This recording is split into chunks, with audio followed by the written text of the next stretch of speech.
இது எல்லாமே சரியாக செஞ்சாலும் இந்த எஸ்ஐஆர் மேலே சில டவுட்ஸ் இருக்குது.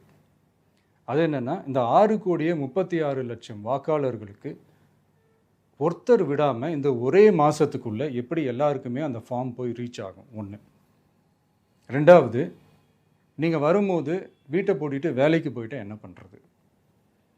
இப்போ நீங்கள் வருவீங்கன்றதுக்காக வேலையெல்லாம் விட்டுட்டு வீட்டுக்குள்ளேயே உட்காந்துட்ருக்கணுமா? ஸோ இதில் மெயினாக பாதிக்கப்பட போகிறது உழைக்கிற மக்கள், ஏழைகள், வேலைக்கு போகிற பெண்கள். இவங்களுக்கு யார் கரெக்டான அந்த பதில் சொல்ல போகிறது? ஒரு நியாயமான எஸ்ஐஆர்னால் என்ன நடக்கணும்? இப்போது இறந்து போனவங்கள மார்க் பண்ணி அதுலேருந்து டிலீட் பண்ணணும். இப்போ போலி வாக்காளர்கள் இருந்தாங்கன்னா அவங்கள மார்க் பண்ணி டிலீட் பண்ணணும்.